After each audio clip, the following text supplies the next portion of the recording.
Welcome to the third video in the series, The Climate Change Scam. In this video we will have a look at some fresh headlines about the Jesuit Order's great climate swindle against humanity. But to begin with, I will show you another video of John Coleman from the Weather Channel, explaining once again that everything the news, and what the politicians are saying, is not correct. Let's begin. And our guest today is just one of those. His name's John Coleman. He was the original weathercaster on Good Morning America, and after that, Coleman founded and served as CEO and president of the Weather Channel. He believes many scientists and politicians have engaged in fraudulent activity based on bad science in a continuing quest for funding. He also explains the one world government motive behind the formation of the United Nations Intergovernmental Panel on Climate Change. Coleman's our guest on the show today, Skyping in from San Diego, California. Welcome to the show, John. Gary, thank you. It's great to be with you. Hello to everybody in Florida and in Boston. I wish we had a little global warming for you up there in Boston. Looks like you're going to have a pretty doggone cold St. Patrick's Day this year. But what about these global temperatures? Our guest, Evan Weber, declared that they are leveling off. Are they still rising? There's been no warming for 17 years and 6 months, according to all the statistics. So we have hit a plateau in the warming period. Is this the end of the interglacial warming period that has been going on for 12,000 years? Are we about to start cooling off toward the next ice age? Or is this just a pause in the gradual warm-up that comes? Think about it. If we had tried to form a civilization back in the ice age 12,000 years ago, most of the North American continent would have been covered by an ice cap of 400 feet thick. And temperatures would have been so frigid we all would have frozen to death. So thank goodness for the warming that has come with this interglacial period. So you're saying that all the temperature changes we're seeing are actually natural, wherein the global warming advocates are stating that it's man-made and needs to be, and man's activities need to be tempered. The warming is 99.99% natural. We're putting carbon dioxide in the air through our burning of fossil fuels. And the entire global warming scare campaign is based on that carbon dioxide. We have pretty well proven that it only creates a fraction of a degree of warming over a decade. It is of general insignificance. It is no threat to our climate of the earth, no threat to our civilization. How can it be said any clearer than that? There is no threat to the climate, or to our civilization. But the Jesuits, the power that be, don't care much about the real science that people like John Coleman represented while he was alive. All the climate change initiatives we are seeing going on today are very rapidly, because the enemy of souls, the old serpent, called the devil and Satan and his human agents the Jesuit Order, knows that their time is short. We are also told in 2019 how the World Economic Forum and the United Nations signed a memorandum to accelerate the implementation of the 2030 Agenda. This afternoon, the Secretary General and Klaus Schwab, the founder of the World Economic Forum, will witness the signing of a memorandum of understanding on a strategic partnership between the UN and the World Economic Forum, which outlines areas of cooperation to deepen engagement between the two institutions and to jointly accelerate the implementation of the 2030 Agenda. That is why the whole climate change scam is going rampant in the world at the moment. Let's have a look at the headlines. Canada building interrogation rooms with weapons armories to arrest and prosecute people for climate crimes. This week, we all learned how France is arming up 3,000 new green police to arrest and prosecute people for so-called climate crimes, which could mean almost anything, including exhaling carbon dioxide.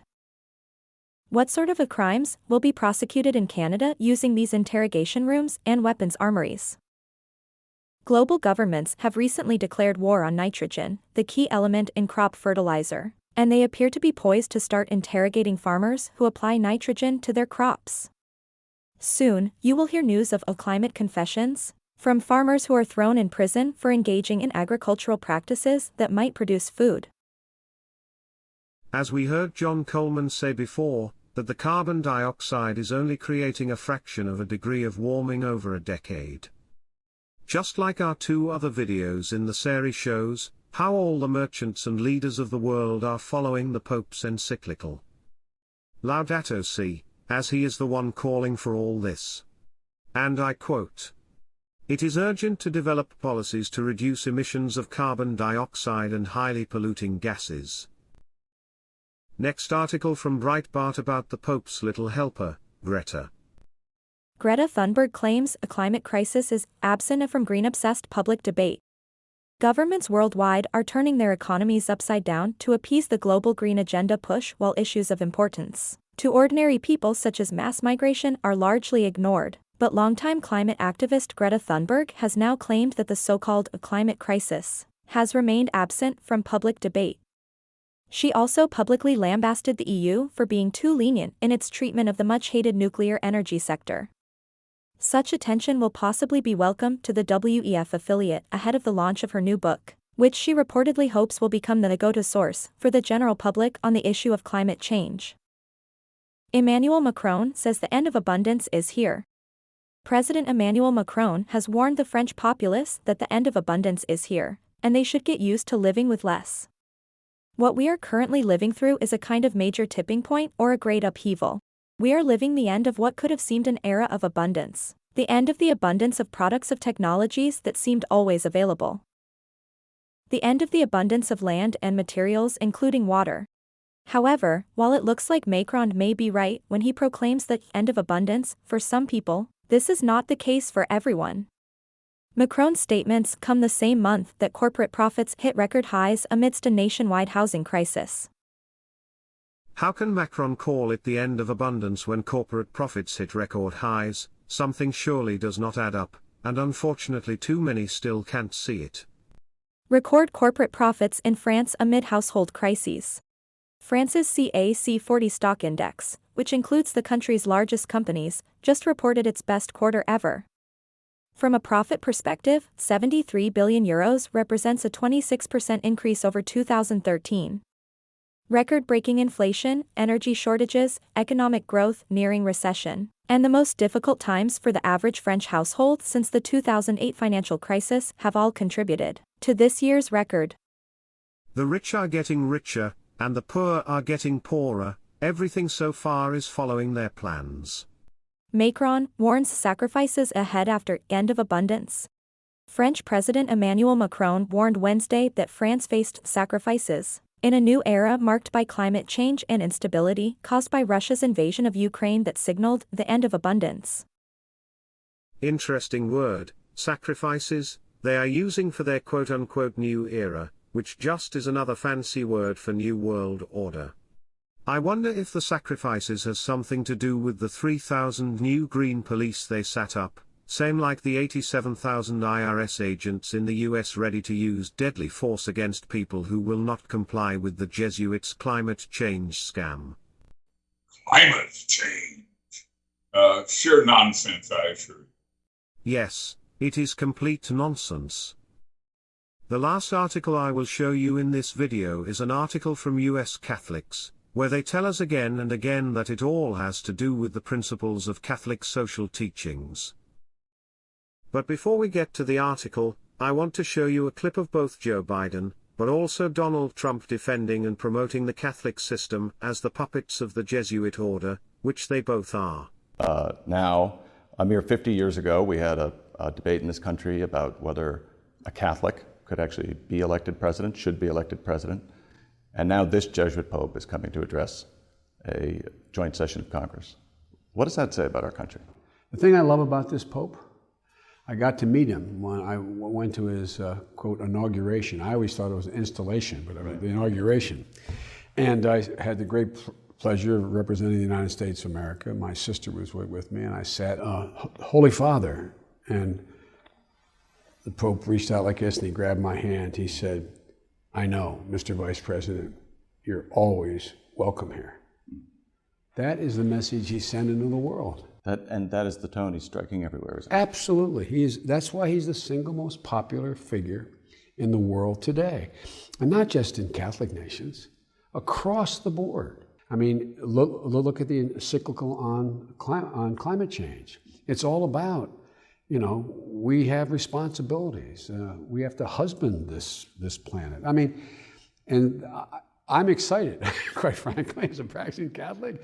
I am really excited by the whole world is getting to see what are the basic essential elements of what constitutes Catholicism. Right.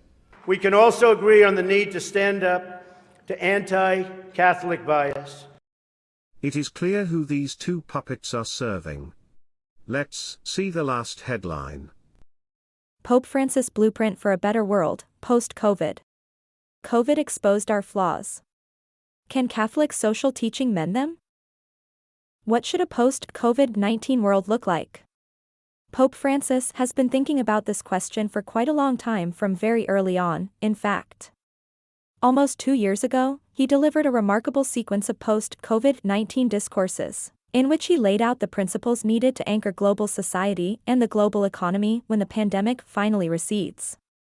Shortly after that, in October 2020, he issued his prophetic encyclical Fratelli Tutti, on fraternity and social friendship. Let me just pause here for a moment. It is very important to understand what the Pope means when he says fraternity, which he wrote about in his encyclical in 2020 called Fratelli Tutti. It is about uniting all the world's false religions under one roof, to have them getting ready for the final one world Antichrist religion, which I made another video about on my channel. The article goes on to say, Pope Francis spells out what learning the lessons of history might look like. He appeals right away to some of the core principles of Catholic social teaching, principles such as the common good, the universal destination of goods, the preferential option for the poor, solidarity, subsidiarity, and care for our common home. Using the analogy of a virus, he argues that we need to build antibodies against the twin ills of indifference and individualism. But, he insists, we must come out of it better, to counter social injustice and environmental damage. Today we have an opportunity to build something different. A century ago, we also had an opportunity to build something different. The world had just come out of a devastating war and a calamitous pandemic. But our forebears failed to make the wise choice. Can we choose a better path this time? The answer to that question might lie in whether or not we take seriously the principles of Catholic social teaching. A devastating war, they say. Did you know that most wars in the world has been controlled by the Jesuit order from Rome? The same goes for the fake war between Russia and Ukraine, which I will talk more about in one of my upcoming videos, but I would like to show you a few quotes about the Jesuits, and how they have been behind the wars in the world throughout time. The Jesuits are a naked sword, whose hilt is at Rome, but its blade is everywhere, invisible, until its stroke is felt. The war, the American Civil War of 1861 to 1865, would never have been possible without the sinister influence of the Jesuits. It is my opinion that if the liberties of this country, the United States of America, are destroyed, it will be by the subtlety of the Roman Catholic Jesuit priests. For they are the most crafty, dangerous enemies to civil and religious liberty. They have instigated most of the wars in Europe. I made another video with more quotes about the Jesuits on my channel, feel free to check it out. In the next video I will be going into the CBDC central bank digital currency, which they are currently having a conference about in Switzerland. You can see more about that on the website cbdc-conference.com. Maybe it is kind of the same like the event 201, a few months before COVID hit back in 2020. News sites has been saying recently that it is coming in December this year. I will try to get a video put together on that as soon as possible. Thanks for watching. We will end this video with a few more words from John Coleman. So are these just simply scare tactics? Absolutely, because their total life depends upon it. Now I'm so sad about this as a scientist. This has become a political issue. It has become a mantra of the Democrat Party. Climate change. Sheer nonsense, I assure you.